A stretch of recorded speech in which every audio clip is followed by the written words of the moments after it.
Во името на Отецот и Синот и Светиот Дух. Амин. Почитуване, овој пат ќе зборуваме на тема зошто треба да доаѓаме в црква на молитва.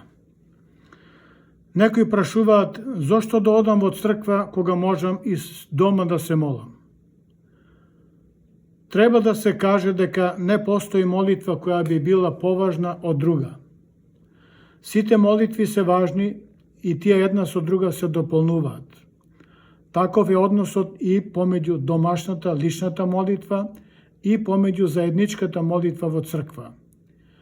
Убаво е тоа кога се молиме дома, но сепак тоа не е доволно. Заедничката молитва во црквата на празник или недела не само што е потребна, туку е и неопходна и затоа не смееме да ја изоставуваме. Човекот не е создаден сам за себе, туку да биде во заедница. Затоа Бог не го остави Адам сам, туку му создаде дружба Ева. Но и Бог не е сам. Ние веруваме во постоењето на Света Троица, Отецот, Синот и Светиот Дух.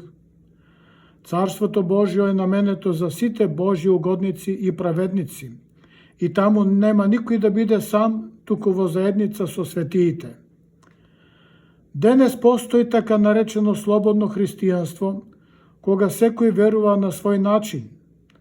Тоа се случува и кај луѓе кои имаат добро познавање на Библијата. Тоа се две крајности. Едни ја ставаат Библијата како основен извор на живот, а од нивни причини го отфрлаат секој облик на христијан на организиран црковен живот. Но сепак така нареченото слободно христијанство не е библиски став. Вистина е дека секој се спасува индивидуално и секој стои пред Бога сам. Но Бог ја основал црквата и ја определил незината организацијска структура, види 2 Тимотеј и други места од Новиот Завет. Црквата не е индивидуална и засебна структура, туку незината главна карактеристика е заедницата. Таа е заедница меѓу луѓето, но и заедница со самиот Бог. Затоа неопходно е да се доаѓа во храмот на заеднички богослужби, да се молиме заедно, да му пееме и на крајот да се причестиме. Дури и аскетите кои живееле во одвоени келии не можеле да функционираат без црквата, затоа што и тие доаѓале во храмот да се причестат. Светата литургија е заедничка молитва или јавна служба и никој не може да ја извршува сам.